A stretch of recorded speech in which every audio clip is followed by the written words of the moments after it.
In this lesson, we'll explain the 5 elements of a story with examples. We'll also end with a lesson challenge to test your knowledge. Story elements are the building blocks needed to make a story work. Without these blocks, a story will break down, failing to meet the expectations of readers. These elements don't just remind writers what to include in stories, but also help them plan their stories. The most universally used story elements contain just 5 building blocks: characters, setting, plot, conflict, and resolution. Let's begin with the first one: characters. Every story has at least one main character. The main character should be introduced at the beginning.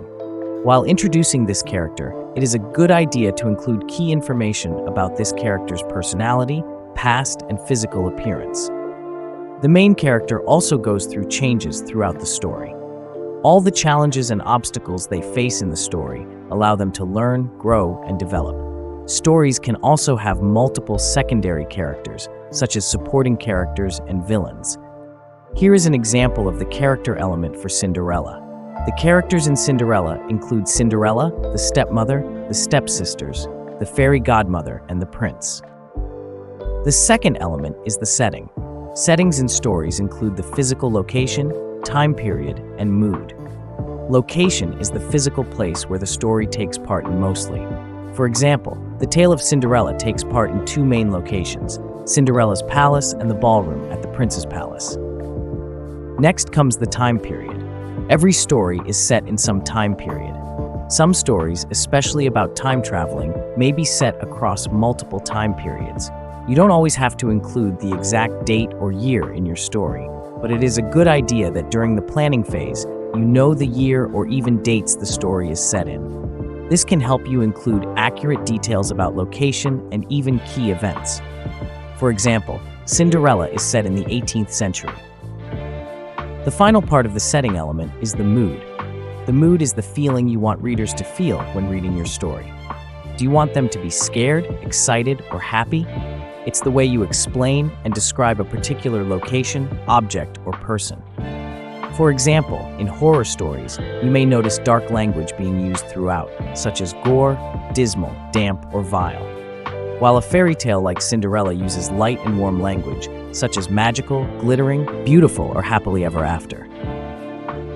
The third story element is the plot. The plot explains what a story is about from beginning to end. It can contain multiple scenes and events. In its simplest form, a plot has a beginning, middle, and end. The beginning introduces the characters and sometimes shows a minor conflict. The middle is where the major conflict occurs.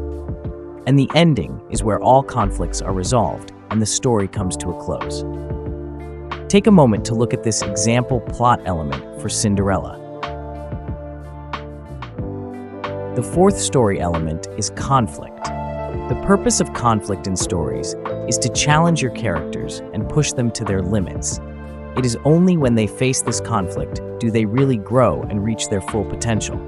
Conflicts can be internal, external, or both. Internal conflicts come from inside your main character, such as not having the confidence in themselves or having a fear of something.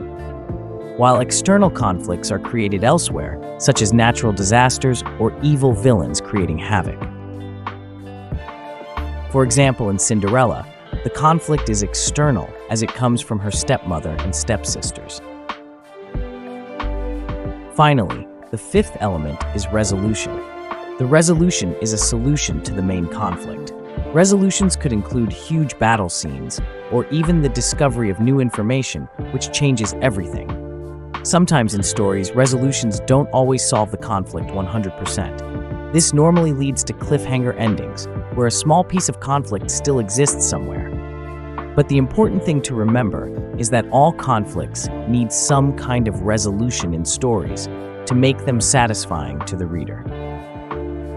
For example, in Cinderella, the resolution is that Cinderella and the prince get married and live happily ever after. Now that you understand the story elements, here is this lesson's writing challenge. Can you complete each of the 5 elements of a story for the famous Aesop's fable of The Tortoise and the Hare? Share your answers in the comments below. For more examples of the story elements and a free worksheet pack, please see the link in the video description below. That's all from us today. Let us know in the comments below if you found this lesson useful.